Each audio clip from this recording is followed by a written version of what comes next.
I'm Tom Baker, this is Chasing Cars, and we can't let 2023 expire without driving this, the new BYD Seal. Now, if you're interested in electric sedans, the arrival of the Seal is one of the big ticket events of this year. It's a direct competitor to the likes of the Tesla Model 3 and the Polestar 2, but it's landed at a very sharp price here in Australia.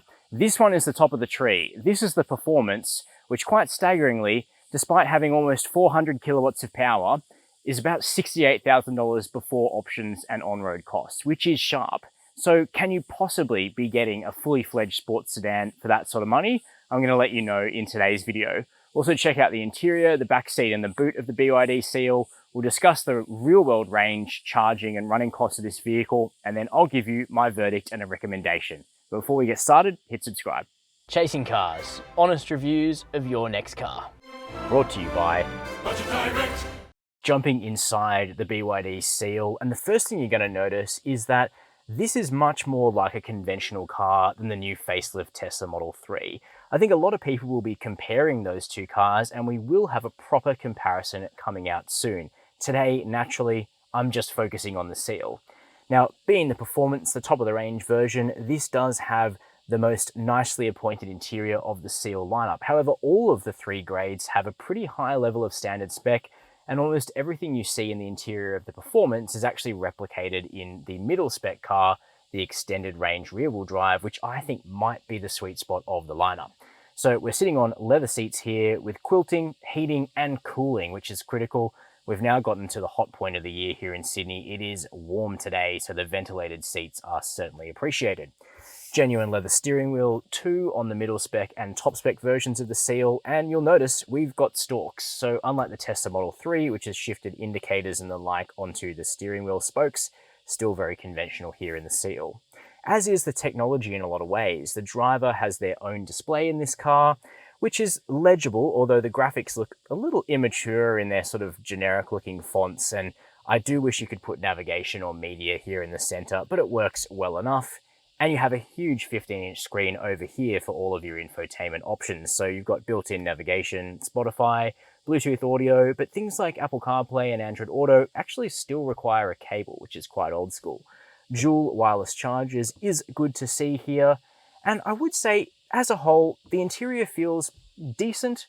This car is 68 grand plus on road, so it's not that expensive as they go, and Seals are available for less than this if you don't need the all-wheel drive Performance, but I wouldn't call it exactly luxurious, maybe just half a step above mainstream in here. This car's got the black interior, it's a little bit shiny, some of the secondary materials are a bit hard, like where my leg rests down here, but some of them, including the sort of Alcantara-ish material on the dash, are really quite nice. I personally would go for the lighter interior though. It's going to shine less and probably look a little bit more upmarket as well. In terms of your storage, you've got small cup holders here. You've got a big bin between the seats and decent sized door bins as well. Panoramic sunroof is fixed. You can't open that one, but in winter it obviously would be nice to have a bit more light. The Seal is not an outrageously large vehicle outside. Instead, it's actually that classic mid-sized sedan format that works pretty well here in Australia. But because this is a dedicated EV, we've got a very long wheelbase, and you can see the enormous dividends for space here in the back. So sitting behind my own driving position, I'm 6 foot taller, 183 centimeters. Legroom is immense. Toe room's a bit constricted if the driver likes their seat as far on the floor as possible, as I do. But headroom is good beneath the glass roof. Now today is hot but overcast, so we're not getting too much by the way of heat under this roof. I think it might be a little bit better than the glass roof of the Tesla Model 3 in terms of heat insulation, but I would prefer the option of just having a slick top or maybe a smaller opening sunroof. I kind of think a big fixed glass panel like this is sort of the worst of both worlds, but I understand it's very much a personal taste thing. In terms of seat comfort back here, it's not bad. There's a bit of angle in the seat base. You'd slightly need to splay your legs, but again, not as bad as some. And overall, I think it's a little bit more roomy and accommodating than a Tesla Model 3, but very, very shiny upholstery back here. Not sure if this car's had some sort of weird prep, but the surfaces are shining a lot. Again, I think I'd go for the lighter interior. You do get a flip down armrest with two cup holders, however. Air vents back here. You've got a bit of extra storage with two more USB ports. and the soft materials do continue here in the back. Much like the Tesla Model 3, the BYD Seal is a conventional sedan. Even though it sort of looks like a liftback, it isn't. We've got a release for a power tailgate down here. Certainly not the quickest in the world. I think a manual boot would have done just fine.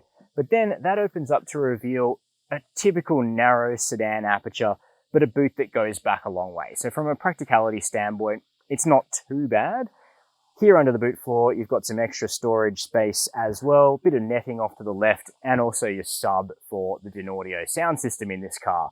It's worth keeping in mind though, that something like a Polestar 2 looks like a sedan, but actually is a big hatchback, which is much more practical for loading bulky items into the back. So I kind of wish the Seal was too. When it comes to range and charging, we ran our independent tests and found the Seal Performance delivers a mixed bag. It has a relatively large 82.5 kWh usable LFP battery that provides solid urban range, though it could be more frugal on the highway. Our urban test saw consumption of 16.3 kWh per 100 km, providing urban range of 506 km, but the Seal's tested highway economy of 17.6 kWh per 100 km means this all-wheel drive version's touring range is 468 km. That's acceptable rather than good. It's fair to note though that the Seal Performance's highway efficiency is similar to that of the Polestar 2 Performance, but the Seal simply can't match the Polestar for charging speed. BYD makes some bold claims regarding the Seal's charging capability, namely a relatively high for LFP 150 kW DC peak charging speed. To test this claim, we put the Seal through our independent highway recharging test, which sees us recharge from 50 to 350 kilometers of highway range. In other words, how long does it take to put 300 kilometers back into the Seal's battery on the highway? The BYD's result of 37 minutes and 35 seconds is poor, mostly because its charging speed quickly degrades. At the start of our charge session, we saw between 130 kilowatt and 137 kilowatts until around 40%. After that, charging speeds dropped to a mediocre 70 kilowatts, and our session averaged just 87 kilowatts. That's despite this car having 800 volt capability. What this means in layman's terms is that on a road trip, stopping every 300 kilometers, you'd need to recharge for 37 minutes in the BYD, but you'd only need to charge for 27 minutes in a Polestar 2 Performance and a far more practical 17 minutes in the Hyundai Ioniq 6 all-wheel drive. Those vehicles use lithium-ion batteries with faster charging capabilities. However, LFP batteries tolerate being charged to 100% more often, and in fact should be charged to 100% regularly, whereas lithium-ion batteries should be recharged to 80% most of the time, though on a road trip, charging to 100% would be fine. The Seal is better than a BYD Atto 3 for charging performance. That car can only charge at 90 kilowatt peak. The Atto 3 took 57 minutes on our highway recharging test, so 37 minutes is progress, but we'd like to see a bigger leap, and better cooling of the battery during charging might be the answer. When it comes to servicing the Seal, BYD uses 12 months and 20,000 kilometre intervals, with 5 years and 150,000 kilometres of maintenance coming in at $1,384. The warranty on the vehicle is 6 years and 150,000 kilometres, while the battery warranty is 8 years, 160,000 kilometres. So what is the BYD Seal like to drive? Well, I've really been looking forward to driving this car because the BYD Atto 3 is a really good small SUV. In our recent small SUV mega test, it actually managed to beat 16 other cars. It came second, amazing result for a manufacturer that's new to Australia. But it is just new to Australia. BYD has been around in China for some time. The platform that the Seal sits on, the E-Platform 3.0, is named quite aptly. This mark is already multiple generations through its EV platforms, let alone its other platforms, so there's a level of sophistication here that isn't potentially shared by some of the other new manufacturers in the market. Now, I would say that there are many similarities in the way the Seal drives to the Atto 3. It's certainly tuned more for comfort than for sport, but with a model grade named Performance, obviously you are approaching it with some expectation of being a bit of a sports sedan. That's the way this grade of Seal looks from outside. That's also the way the extended range rear wheel drive looks from outside, because the two share the same alloy wheel. but you do need to be a little bit cognizant that BYD actually haven't tried to turn this into a sports sedan, which might be what you're looking for, or it might not. So what do I mean by that? Well, I think when you approach the car and you see the Eco Contact Continental tyres for the first time, you've got more of an idea of what the Seal is about. This is a tourer. It's got some impressive range claims. It's also got some impressive range delivery in the real world, as our own testing revealed. But when you go to the dual motor performance, you're also combining those touring attributes and those comfort attributes with a staggering amount of power. 390 kilowatts is BMW M5 territory. This is a heck of a lot of performance, and just to make sure you don't miss that, there's a 3.8S badge on the back of this car, which of course means 3.8 seconds from 0 to 100. That's a bit naff. I'd probably be taking the dental floss to that within minutes of taking delivery of the car. But hey, it's certainly interesting. And out here in the real world, the Seal Performance really delivers on those enormous claims in terms of its straight line speed. But what happens when you show the car some corners? Because of course, sports sedans are generally regarded as being great backroad carvers rather than just really fast cars in a straight line. Well, the Seal certainly doesn't fall apart, but it does remind you that its favorite activity isn't being driven at 10/10ths.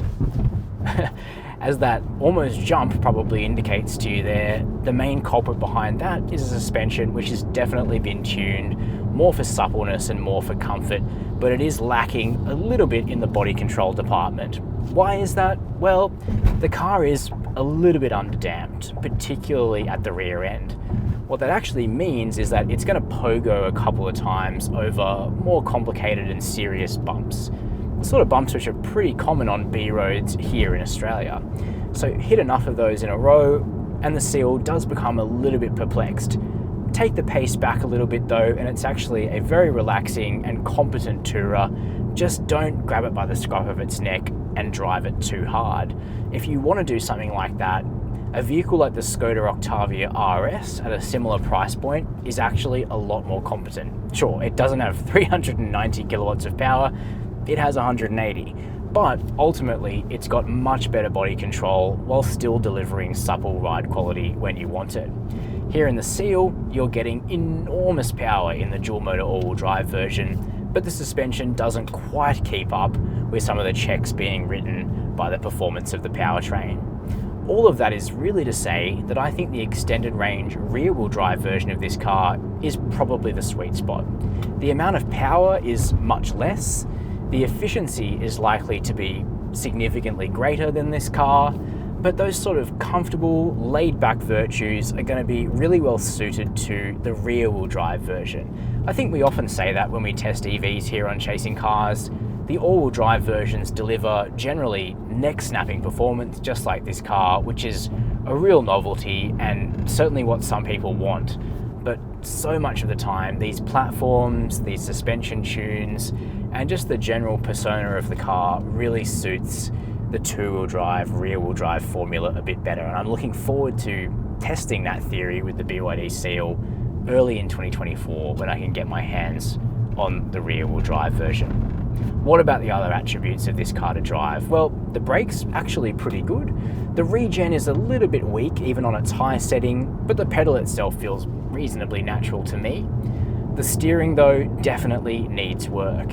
It actually feels a little bit like the steering wheel on a PlayStation or an Xbox wheel input controller thing. There's a slight graininess and feeling of driving through the motor as you start to turn the steering wheel off center. Beyond that point, the feel improves a bit, but it's really very artificial feeling steering in this car, and I think that might need a total rethink before it would ever approach even a Tesla Model 3 on steering quality. That's an odd deficiency here, but probably not a deal breaker for most people, I wouldn't have thought. The stability control tuning's really nice. The Seal will actually allow you a little bit of fun, a little bit of entertainment on a country road. It's got some persona, maybe a little bit more than a Model 3, I think, in that way, but ultimately a Model 3 feels a bit more sorted in facelift form when it comes to the suspension tune. Refinement is okay. We are on course chip right now. There is a bit of rumble coming into the cabin, but I've certainly felt worse. And as a whole, it's just a really relaxing, easy car to drive, but one where I feel we probably haven't found its sweet spot just yet. And lastly, a word on safety. Like with so many cars we test, the Seal has a laundry list of safety features, which of course it needs in order to be able to attain high safety ratings, which this car does deliver. It also delivers good crashworthiness ratings, which is important. But the tuning of many of the safety features leaves a lot to be desired. The lane support system is incredibly grabby. Even when you're driving bang in the center of your lane, it's throwing up false positives and wanting to steer you towards the edge of the lane, which is counterintuitive at best and a little scary at worst at times. Likewise, the speed sign recognition is thoroughly imperfect. Kilometers after leaving our office, for instance, which has a 5 km/h limit in the car park, the Seal still thought it was 5 km/h and was chastising me with a loud chime even when I was on an 80 km/h road, which is just annoying. Thankfully, you can turn all of that stuff off, which you sort of have to do in order to keep your sanity. But I will say the camera quality is superb. You have an excellent bird's eye view of the car when you're parking, and on the whole, you know, it's easy enough to live with once you turn off a few of those key settings. So that's my first impression of the new BYD Seal in top-of-the-tree performance trim.